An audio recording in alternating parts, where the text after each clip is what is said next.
Well, hello and welcome once again to the Waters and Stanton video channel. We'll talk about Hustler antennas. The reason I want to talk about Hustler antennas is because we've just got a new delivery in.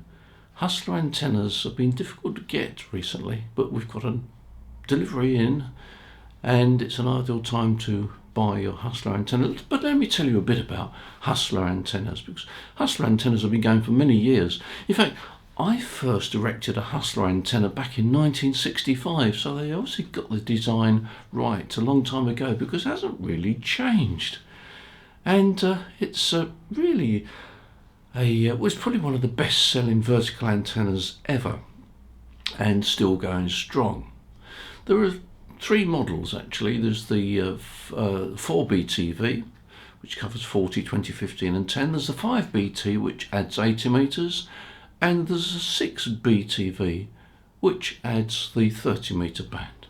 So you've got quite a choice there. The advantage of the Hustler antennas is they're durable, they're rugged, they're aluminium built. The 4BTV is completely self-supporting, don't have to have any radials at all. It's always a problem in small gardens, isn't it, radials? So you don't need radials. The longer ones, yes, you probably do need radials just to stabilise them. I mean, they basically would support themselves, but in windy weather it would make sense to have radials. So let's have a look at the Hustler antennas and see how they would perhaps fit into your ham radio garden. The smallest antenna is about 6.5 metres long. And the other two are somewhat longer, but I think they top out at around about 7.5, 8 metres. You'll see the dimensions on our website. So the 4BTV has always been a very attractive proposition, but of course 80 metres is a handy band to have for chats and so forth. And if you're a CW operator, 30 metres is also a band to take an interest into, because the 30 metre band is open most of the day and most of the night. Anyway, let's have a look at the Hustler antennas. Basically, it's a trap antenna, and you might say, well, what is the advantages and disadvantages? Well, the advantage of a trap antenna is that it's multi-band. It covers several bands. The disadvantage of a trap is that it tends to make the antenna slightly narrow. In other words, the bandwidth is slightly narrow. The actual loss is incurred in traps is basically negligible. There's no significant loss at all. But it does make the bandwidth slightly narrow. But if you take the 4BT, for example, even at the band edges, the VSWR will be less than 2 to 1. So the fact that it's slightly narrow banded really is of no significance at all. Even at 2 to 1, the loss is going to be well below 1 dB, even on a reasonable length of coax cable. On 80 metres, of course, the 80 metre band is somewhat narrow because the antenna is quite short relative to its natural quarter wave length. But you will find that the best thing to do is to centre it on the foam part of the band, the popular foam part of the band, which is basically 3.75. If you centre it on 3.75, you'll have no problem in covering from 3.7 to 3.8. And on the 30 metre band with the 6BT, there's no problem at all. So you get pretty good bandwidth, and so the penalty of having traps is not really a penalty at all. It's actually a convenience. It's an advantage because it gives you multi-band. And talking about traps, actually, quite interesting that the Hustler antenna, the traps can be adjusted. The resonant frequency of the traps can be adjusted. It's probably unique in that way that you can actually adjust the resonant frequency of the traps. The antenna itself is basically pre-tuned, in as much as if you put it together and follow the instructions, then you will be almost bang on the centre of the band. May need a little bit of adjustment, but that's easy to do in the instructions, make it very clear. You start at the highest frequency, 10 metres, and then you adjust the other bands, and it's very simple. It only takes about an hour or so with a screwdriver or spanner and so forth. The fact that it is alloy is very important because it makes it durable. You don't want a vertical antenna that's only going to last you a few years and then sort of fall apart. The advantage of the aluminium is that it is rugged, it will last for many years, and provided you put some tape or whatever around the joining parts, then you'll have no problems at all with that antenna. It's a great investment. Now, one of the things with vertical antennas is that you need radials, and it's always a little bit of a problem really, radials.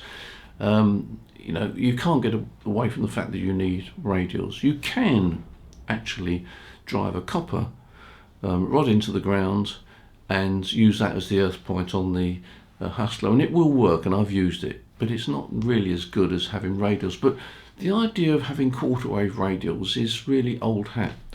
That really goes back to the medium wave days in the 1930s and 40s, where they wanted vertical antennas which produce good ground wave. On the HF bands, you can actually get good results with radials that are far shorter than a quarter wave. And the rule of thumb is the more radials the better. The length is not as important really. It's the number of radials. So if you had radials, I don't know, if you had 20 radials that are only 3 meters long, you get good performance on any of the antennas actually. So it's the more the merrier. It's the amount of wire basically on the ground rather than the length of the radials.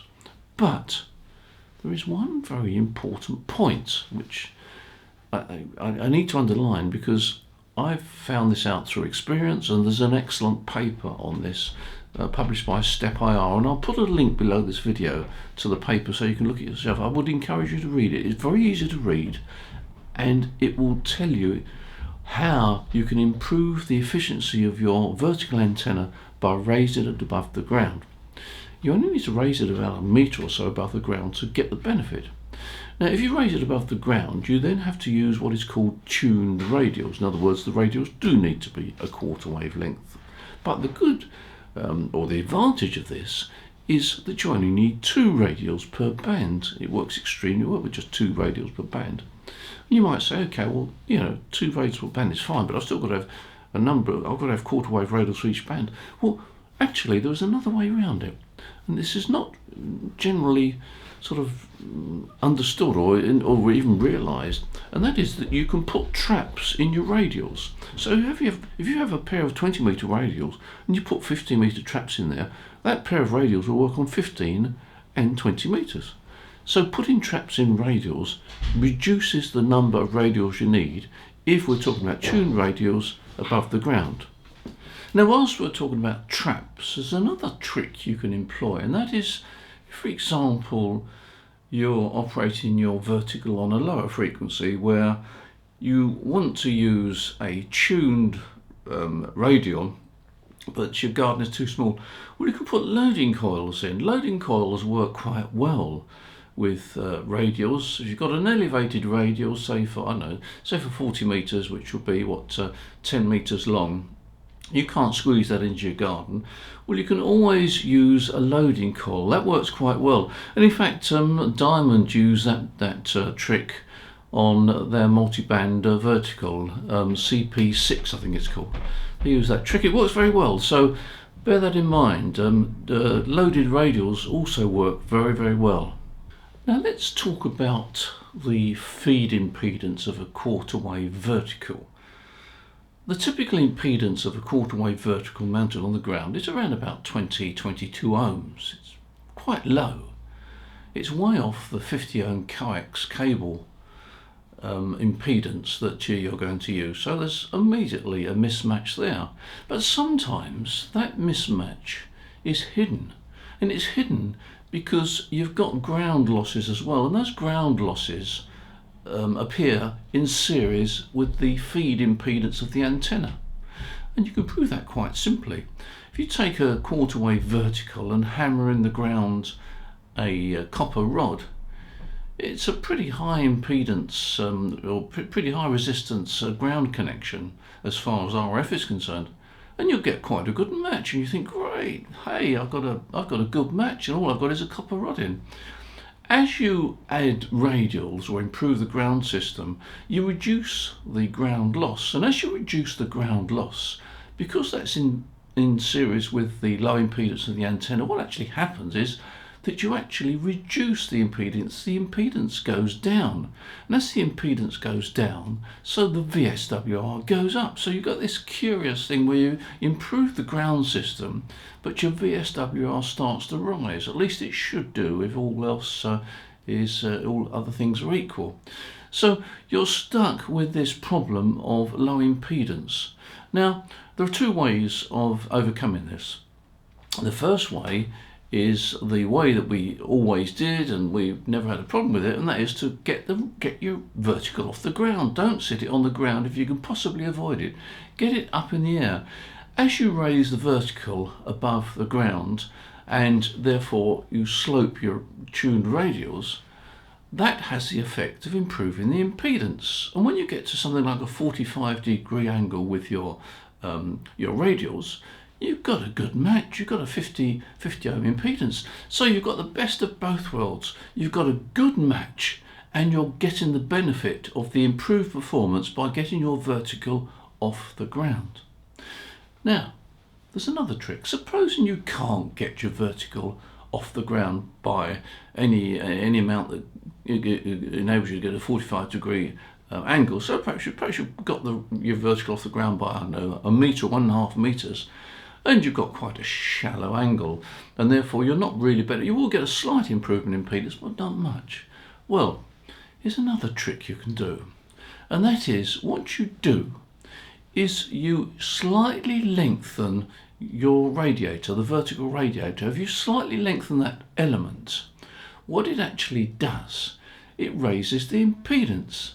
But to preserve matching and resonance, you also need to shorten the radial slightly, and it's a bit of this and a bit of that. How does it work? Well, think about the off-center fed dipole.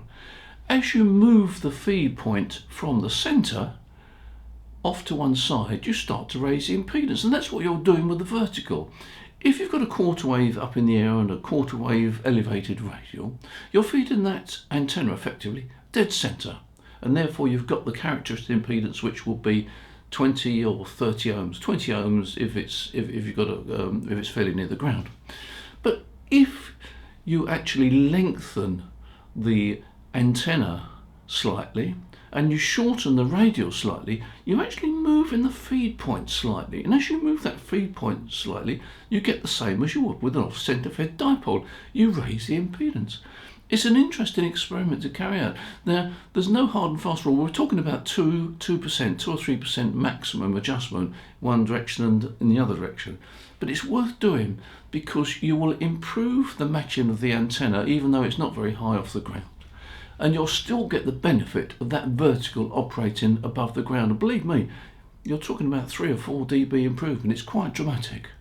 Now, I'll put a link to another paper that covers this particular point in greater detail, and you can read it for yourself.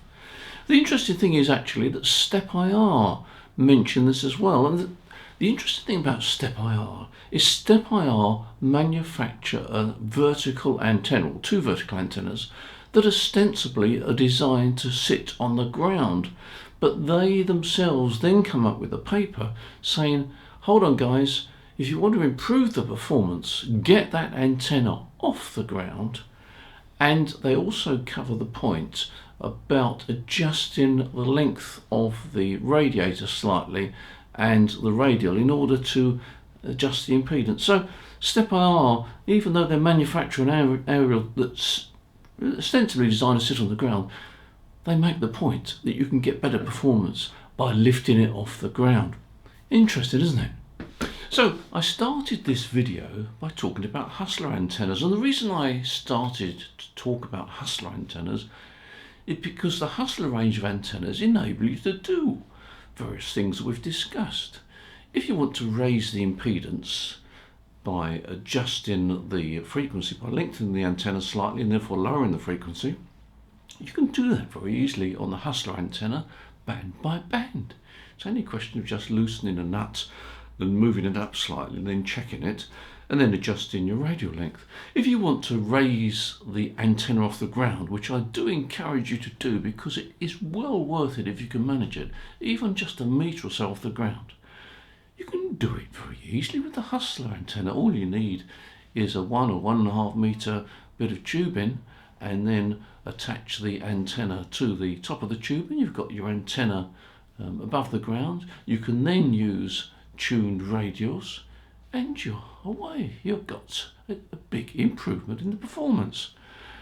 And there's other tricks I think we've discussed as well. So I hope that watching this video has given you some ideas and some things you can experiment with, because do remember, amateur radio is not only about communication, it's also about experimenting. And there's some interesting experiments you can carry out in a small garden with your vertical antenna. So thanks once again for you supporting this channel. Thank you for subscribing to this channel. If you haven't subscribed, please press the subscribe button. It doesn't cost you anything, but it does alert you when another video comes up. And also, of course, thank you for supporting us as a company. It's much appreciated. And do check our website, because we've got all sorts of goodies there. Do check the bargain basement section, because we're continually putting stuff up there. You know, when you've been going for as long as we've been going, well, this is our 50th year trading, you accumulate all sorts of odds and ends, and you suddenly think, wait a minute, we should get rid of these. They've been sitting on the shelf, probably nobody knows about them. So check the bargain basement section of our website as well. In the meantime, enjoy your ham radio, you take care, and I'll see you, as usual, in the next video. Bye for now.